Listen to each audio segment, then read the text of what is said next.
তো কাকা জাল ফেললো, তো আমরা অপেক্ষা করি যে আসলে কাকা মাছ পাচ্ছে কিনা একটু দেখি। ঠিক রাস্তার মাঝেই আমরা দেখতে পেলাম একটা ভাঙাচোরা বাড়ি। তো আসলে এই জায়গাটা মনে হচ্ছে যে কিছু একটা ছিল এখানে। ছবির মতো সুন্দর একটি জায়গায় আমি এখন দাঁড়িয়ে আছি। তো বাংলার অপরূপ সৌন্দর্য উপভোগ করতে করতে আমরা ছুটে চলেছি সেই হাম্মামখানার পথে।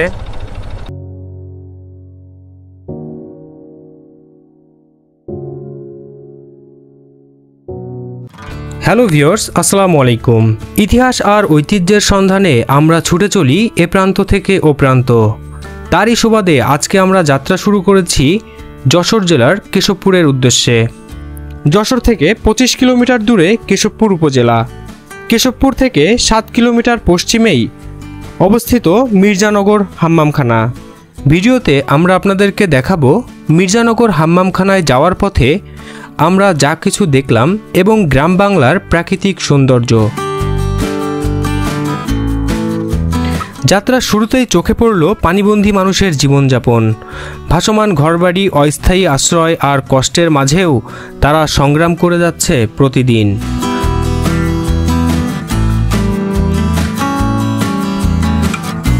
প্রকৃতির এই অপরূপ সৌন্দর্য যেন পথ চলার প্রতিটি মুহূর্তকে করে তুলেছে আরও মনোমুগ্ধকর। রাস্তার দুই পাশে যতদূর চোখ যায় শুধু পানি আর পানি। মনে হচ্ছে যেন আমরা কোনো এক বিলের মাছ দিয়ে এগিয়ে যাচ্ছি। বাতাসে ভেসে আসছে গ্রামের মানুষের হাসি খুশির শব্দ। চারপাশে এক অদ্ভুত প্রশান্তি। রাস্তার উপরে বসেই অনেকেই মাছ ধরছেন, কেউ বড়শি দিয়ে, কেউ আবার জাল ফেলে পানি থেকে মাছ তুলছেন। গ্রামের মানুষের এই দৃশ্য সত্যিই মন ছুঁয়ে যায়।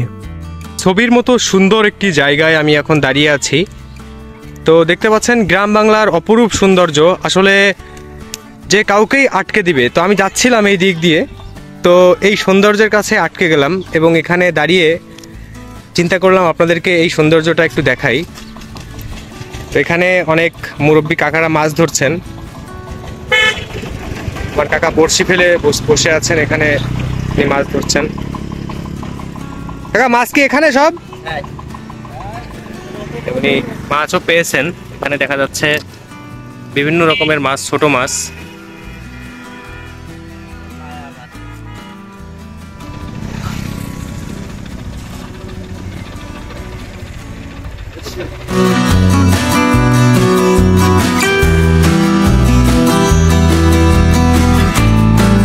এদিকে আরও চমৎকার একটি দৃশ্য চোখে পড়ল।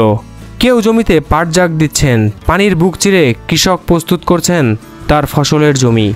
প্রকৃতি আর পরিশ্রমী মানুষ যেন একসাথে বুনে দিচ্ছেন জীবনের নতুন গল্প। রাস্তার মাঝেই হঠাৎ চোখে পড়ল একটি প্রাচীন ভবন। এই স্থাপনাটি মূলত নির্মাণ করা হয়েছিল পথিকের আশ্রয়স্থল হিসেবে। আমরা এখানে যে বাড়িটি দেখতে পাচ্ছি, এটি একজন মুন্সি এই বাড়িটি নির্মাণ করেছিলেন। কারণ আশ্রয় নেওয়ার জন্যই এই বাড়িটি নির্মাণ করেছিলেন এইখানকার একজন মুন্সি। তো দেখতে পাচ্ছেন কত সুন্দর, একদম রাস্তার পাশেই। যাত্রাপথে এই দৃশ্য দেখে মনে হলো আসলেই গ্রাম বাংলার সৌন্দর্য শুধু গন্তব্যে নয়, পথের প্রতিটি ধাপেই ছড়িয়ে রয়েছে। ভিডিওটি ভালো লাগলে অবশ্যই চ্যানেলটি সাবস্ক্রাইব করে সাথে থাকবেন এবং আপনাদের মূল্যবান মতামত কমেন্টের মাধ্যমে জানিয়ে দিবেন।